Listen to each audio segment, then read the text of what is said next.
اعوذ باللہ من الشیطان الرجیم، بسم اللہ الرحمن الرحیم۔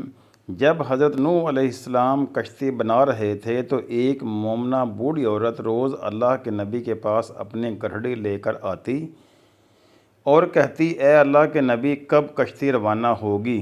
نوح علیہ السلام فرماتے، ابھی دیر ہے۔ وہ عورت شام تک بیٹھی رہتی اور پھر اٹھ کر چلی جاتی۔ ایک دن حضرت نوح علیہ السلام نے فرمایا، اے عورت، جب جانا ہوا تو تمہیں بتا دیا جائے گا۔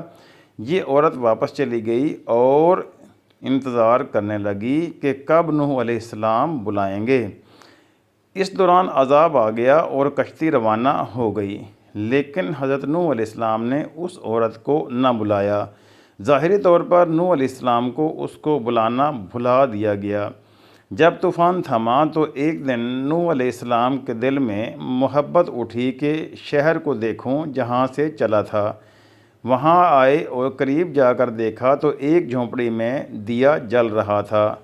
حضرت نوح علیہ السلام یہ دیکھ کر چونک گئے کہ روئے زمین پر کوئی ایسا گھر بھی ہے کہ اتنے عظیم طوفان کے بعد بھی جس میں چراغ جل رہا ہو۔ انہوں نے وہاں تکبیر بلند کی تو وہ عورت تھمان لے کر آ گئی اور کہنے لگی، یا نبی اللہ، کیا کشتی تیار ہے، چلیں؟ نوح علیہ السلام نے حیرت سے اس کو دیکھا اور کہا، رکو بڑھیا، کیا تمہیں کچھ بھی پتہ نہیں چلا؟ وہ کہنے لگی، یا نبی اللہ، کیا نہیں پتہ چلا؟ کہا، اتنا بڑا سیلاب آیا، بارش آئی، تمہیں کچھ بھی پتہ نہیں چلا؟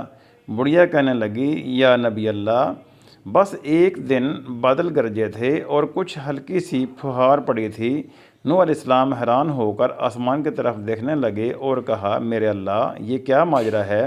اللہ تعالیٰ نے نوح علیہ السلام پر وحی بھیجی کہ اے میرے پیارے نبی، اس عورت کے دل میں چونکہ تمہاری محبت تھی اور تم نے اسے پابند کر دیا تھا، اور چونکہ تمہارا اس سے وعدہ بھی تھا کہ نجات کی کشتی میں اسے لے کر جاؤ گے، تب جب کہ تم نے اپنا وعدہ پورا نہیں کیا، لیکن اے نوح علیہ السلام، میں تو تمہارے وعدے کا ذمہ دار تھا، اس لیے میں نے اس بڑھیا تک عذاب پہنچنے ہی نہیں دیا۔